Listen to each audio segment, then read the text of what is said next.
अस्सलाम वालेकुम। शहबाज गिल अमेरिका में प्रोफेसर था। प्रोफेसरी छोड़ के वो पाकिस्तान आ गया, पाकिस्तान की मोहब्बत में। लेकिन उसके साथ जो रियासत ने रवैया रखा, उस पे गैर कानूनी नाजायज़ केस बनवाए, उसको उठा के तशद्दुद करवाया गया। और वो बदतरीन तशद्दुद हुआ कि वो ज़हनी तौर पर बहुत मफलूज हो गया। अब तो अल्लाह के शुक्र से वो रिकवर हो गया है और अब वो अमेरिका चला गया है।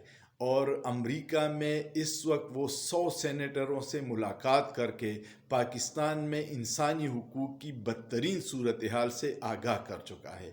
अब रियासत से ये सवाल बनता है कि एक शख्स जो अमेरिका से आया था अपने मुल्क की खिदमत के लिए, आपने उसको इतना तंग किया कि वापस जाके उसने आप की इंसानी हुकूक की खिलाफ वर्जियों की सारी कहानी दुनिया को बता दी। अब सोचने की बात यह है कि क्या इससे आपकी नेकनामी में इजाफा हुआ या कुछ लोगों की गलती से पाकिस्तान और पाकिस्तानी इदारों की बदनामी हुई। आप लोग अगर इस तरह रवैया रखेंगे तो ये पाकिस्तान के लिए नुकसानदेह है। खुदारा हम सब मुहिब वतन है, आप भी इस मुल्क पे रहम कीजिएगा। रोज़ाना लोगों पे छोटी छोटी बातों पे गद्दारी के मुकदमे बनाना, ये ट्रेंड अब ख़त्म होना चाहिए। गद्दारी के कानून जो अंग्रेज़ का बनाया हुआ था, वो लाहौर हाई कोर्ट के जस्टिस शाहिद करीम ने ख़त्म कर दिया है। लेकिन इसके बावजूद कभी अली अमीन गंडापुर पे, कभी आज़म स्वाति के पे, कभी फवाद चौधरी पे, कभी मुराद सईद पे, कभी शहबाज गिल पे गद्दारी के वो मुकदमे होते हैं जिस पे हंसी आती है।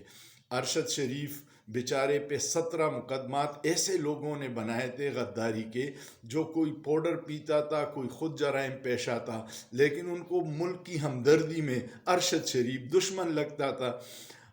उन मुकदमात का क्या हुआ? आलमी सतह पर पाकिस्तान की बदतरीन बदनामी हुई और इंसानी हुकूक का असल जो सूरत हाल है वो दुनिया को पता चली।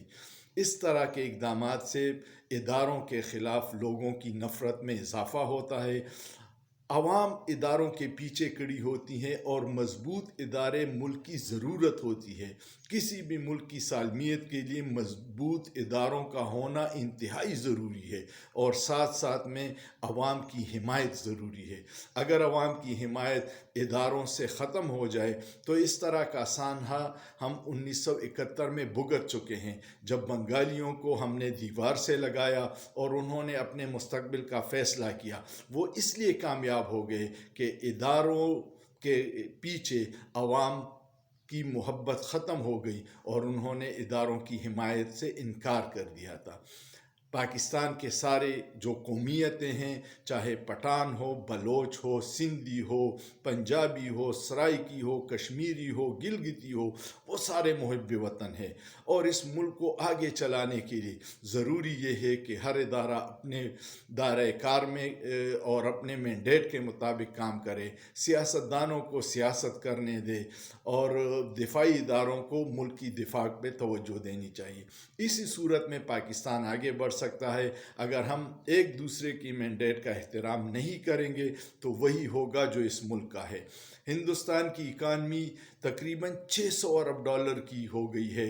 बांग्लादेश के रिज़र्व 50 अरब डॉलर है और हमारे सिर्फ 4 अरब डॉलर, जबकि हम पाकिस्तान ऐसे ख़ित्ते में है जहाँ मशरक़ी और मगरबी बॉर्डर पर हर वक्त इंतशार का ख़दशा होता है, जहाँ बैरूनी एजेंसियों की साजिशें हर वक्त रहती है। उस सूरत हाल में हमारे इदारों को पाकिस्तान की सलामती और बका के लिए काम करना चाहिए और ये गद्दारी के टप्पे बंद करने चाहिए, वरना लोग मुल्क से बाहर जाएंगे।